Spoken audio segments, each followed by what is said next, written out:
국정조사 증인으로 증언 때의 심정이 어때요? 국민들 앞에 최대한 소상히 설명드리겠다는 마음만 가지고 있습니다.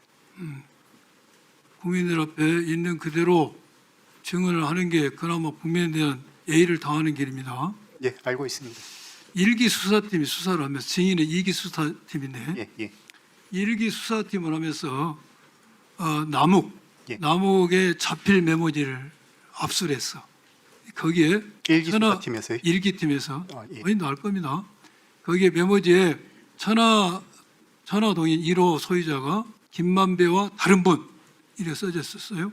그래서 그때 언론에 엄청나게 나왔죠. 다른 분이 누구냐 했는데 남욱은 다른 분은 유동기라고 당시 검찰 피신에서 진술을 했습니다. 알고 계신가요? 알고 계십니다. 일기팀에서 알았어요. 메모지 압수한 건 지금 네. 정확히 내용 기억을 알고 못하고 있습니다. 예, 예. 알아요. 그 다음에 정민용 도 자수서를 통해서 천화동 1호 소유는 유동규 거라는 것을 유동규 본인으로부터 들었다라고 자수서에 써서 기재를 했습니다. 또한 김만배, 유동규, 남욱, 김만배, 유동규, 정영학 2020년 10월 30일 날 노래방 녹취록에 보면은 이 천화동 1호 소유가 유동규 거라는 게 나옵니다. 그래서 일기팀은 유동규를 428억 천화동 1호 소유 지분이라고 해서 기소를 했습니다. 그 뒤로 증인을 포함한 2기 수사팀에서 수사를 했어요.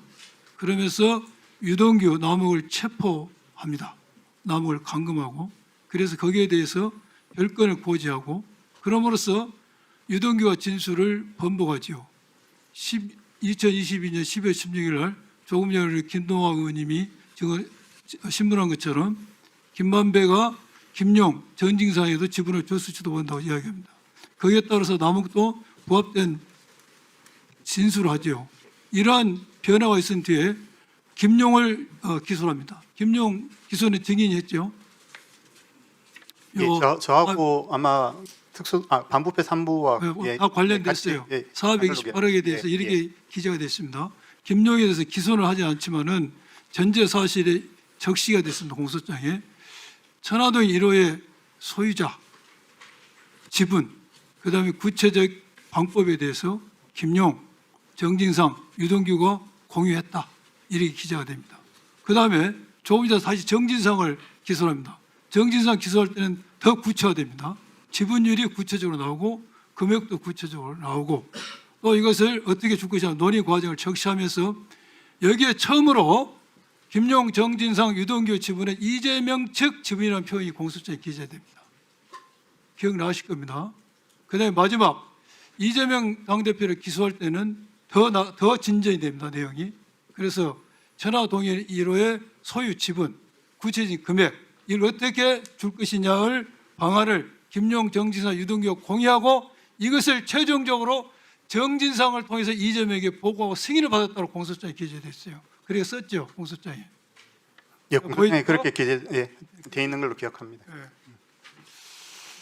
지금 공소장에 정진상을 통해서 이재명 당시 대표에게 이러한 천화동인 소유가 김용, 정진상, 유동규의 것이고 그걸 이재명 측 것이고 이게 비율이 어떻게 돈을 주고 이걸 이재명 당대표에게 보고를 하고 승인을 받도록 되어 있는데 정진상을 통해서 공소 사실을 이렇게 기재하려면은 정진상을 조사를 해서 정진상이 자백을 했어야 쓸 수가 있는데 정진상 그 당시 조사했습니까?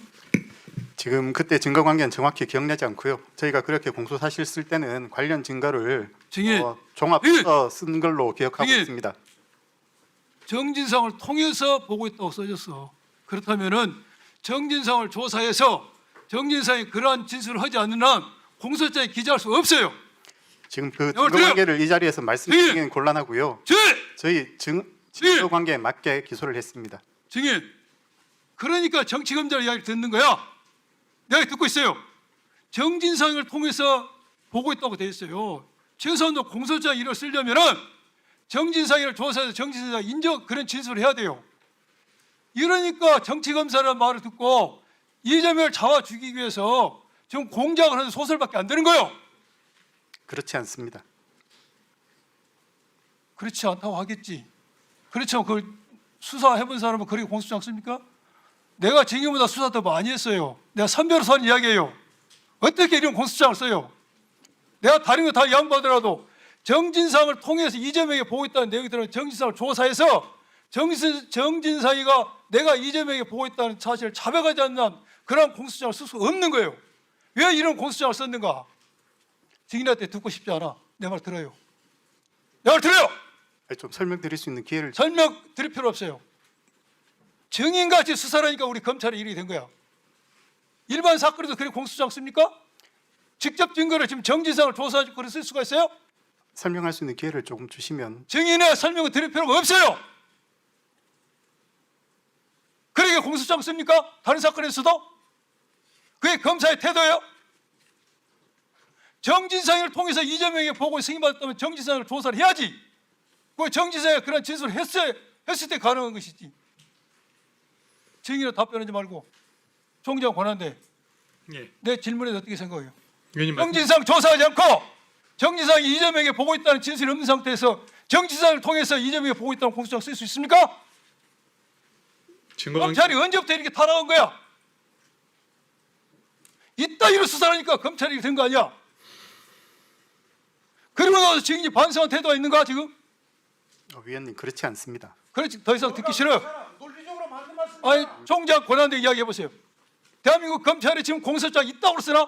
아니 정진상이 이재명 시장한테 보고에서 승인 받았다고 하는데 정진상은 그런 짓을 할 수 한 적이 없어. 근데 어떻게 저런 공소장? 총장 권한대 이야기해 보세요. 대한민국 검사들이 공소장 이르겠습니까? 국민들이 바보야. 지금 이렇게 공소장을 쓰는 것은 어떻게 해서든지 이재명을 죽여라 하나는 명령이 내리기 때문에 그런 거예요. 검사는 자기의 준 미션을 수행했을 때 잘 수행했을 때 어떤 결과가 예, 1분 더 드리세요. 예. 어떤 결과가 온다는 걸 알기 때문에 그런 거예요. 이 지시를 누가 했냐 이거예요. 보통 사건에 총장 권한에 공소장 있다고 그렇습니까? 답변을 해보세요. 공소장 쓰는 규칙이 바뀌었습니까?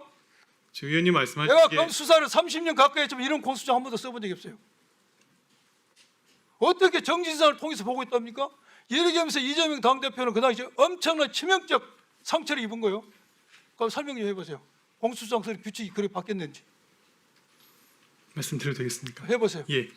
지금 위원님 말씀 주신 부분은 일단 금전 거래가 있는 사건에서의 직접 증거가 없다는 부분을 지적하신 것으로 이해하고 있습니다. 다만 이제 실제 저도 뭐 증거 관계를 정확히 파악하고 있는 것은 아니지만 이 공소 사실을 쓰기 위한 간접적인 다른 정황들을 가지고 작성하지 않았나. 아니 그러면요 증거로 나온 것까지만 써야지. 증거로 나온 것까지만 써야지. 내가 유동규 진술이 번복된 것을 100번 1000번 양보해서 그거 사실이라고 믿는다 쳐. 그럼 그 진술까지만 써야지.